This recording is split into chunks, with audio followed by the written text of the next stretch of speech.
These are the three guiding questions you will ask yourself during your job search, and your answers will change. They should change, depending on the position you're competing to fill.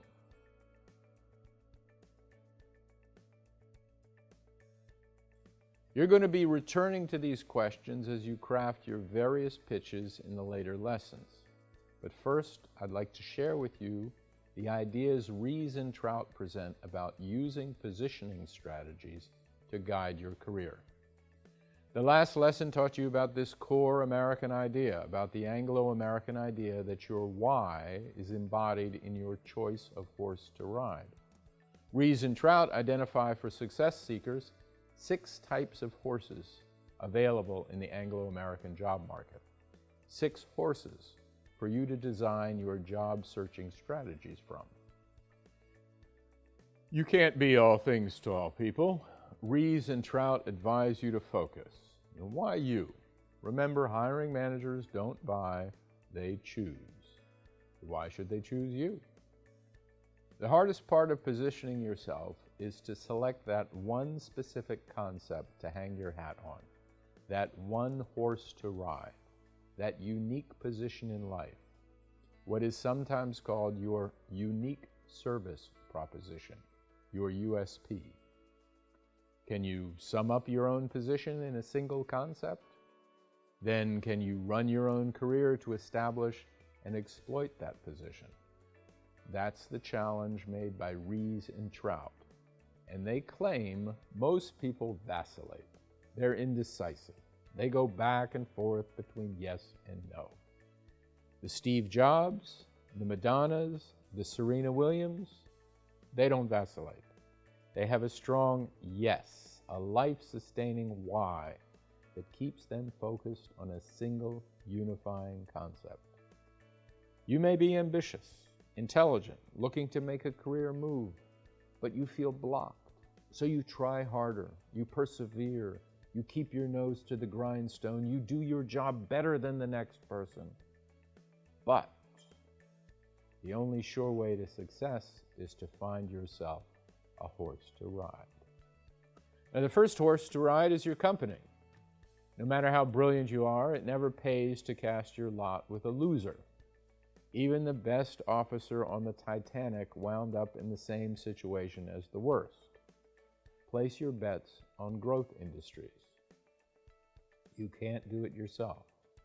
If your company is going nowhere, get yourself a new one. Or like John, if your company is not going in the direction you want to go, get yourself a new one. The second horse to ride is your boss. Ask yourself the same questions about your boss as you asked about yourself and your company.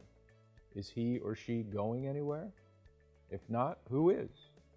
Always try to work for the smartest, brightest, most competent person you can find. Check the biographies of successful people. You'll be impressed to see how many climbed the ladder of success right behind someone else. In English, it's called hitching your wagon to a star. The third horse to ride is a friend. Many people have many personal friends, but no business friends. But many of the big breaks that happen in a person's career happen because of a business friend's recommendation. Now, keep in mind, business friends are not personal friends. When a business friend you haven't heard from in 5 years calls you and wants to have lunch, you know 2 things will happen. 1, you're going to pay for the lunch, and 2, your friend is looking for a job. When you need a job, it's usually too late to try that kind of tactic. The way to ride the friendship horse is to keep in touch regularly with all your business friends. The fourth horse to ride is an idea, but that idea requires more strength of resolve. To ride the idea horse, you must be willing to expose yourself to ridicule and controversy. If it's a good idea, you'll fend off many attackers against it. You must be willing to go against the tide to ride the idea horse. You can't be first with a new idea or concept unless you're willing to stick your neck out and take a lot of abuse and bide your time until your time comes. The fifth horse to ride is faith. Faith in others and their ideas.